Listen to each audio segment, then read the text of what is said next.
जीव गर्भ में भगवान से क्या वादा करता है, क्या वह उसे निभाता है? आइए जानते हैं भगवान श्री कपिल मुनि व माता देवहूति के संवाद से। माता देवहूति ने पूछा, मातृ गर्भ में तो जीव को बड़ा सुख मिलता होगा, न सर्दी है, न गर्मी है, न शोक है, न मोह।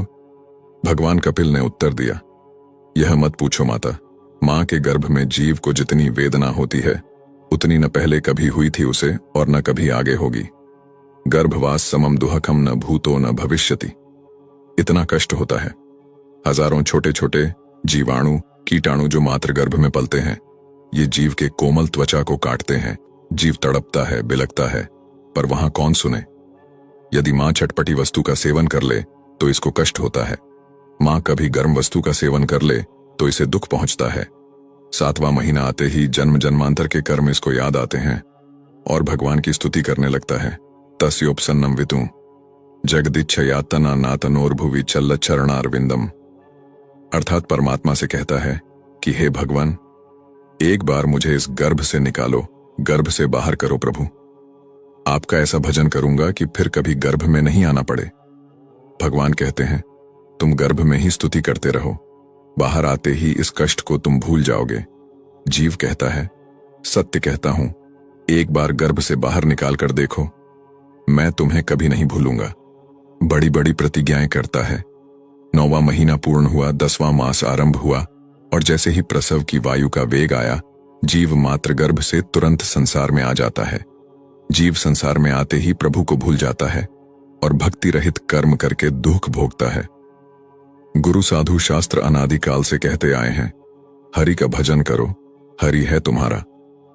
बाकी तो सब तो झूठ है, फरेब है, धोखा है। बुद्धिमान व्यक्ति ही हरि भजन कर सकता है। श्रीमद् भागवतम में भी यही उल्लेख है। जीव को मातृ गर्भ में इतना पीड़ा होता है कि वह भगवान को स्मरण करने लगता है। सोचिए कि हमें कोई अगर बंद कोठरी के अंदर 1 महीने के लिए रखेगा तो क्या होगा। हमारा शरीर अनित्य है, पर अंदर जो जीवात्मा है वह कभी नहीं मरता है। क्योंकि जीवात्मा भगवान का अंश है, इसलिए वह भगवान को हर समय स्मरण करता है। परंतु इसे कोई भौतिक शरीर मिलता है और कोई ऐसी जगत में जन्म होता है तो उस जगत के वैष्णवी माया शक्ति के प्रभाव से वो भगवान को भूलकर उनके माया जगत में आसक्त हो जाता है। ऐसे ही जब जीवात्मा मातृ गर्भ में होता है तो वह भगवान को स्मरण करता है। फिर जब वो गर्भ से निकलकर संसार में आते ही उसका कष्ट कम हो जाता है। जीवन का उद्देश्य भूलकर समय को व्यर्थ किए जा रहे हैं। हमें समझना होगा कि जीवन प्राप्त क्यों हुआ है।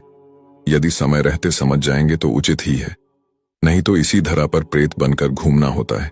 फिर भटकते रहते हैं और जीवित परिवार के सदस्यों से उम्मीद रखते हैं कि मृत्यु उपरांत वो हमें समय समय पर भोग तर्पण आदि द्वारा देंगे। लेकिन आज समय बदल गया है।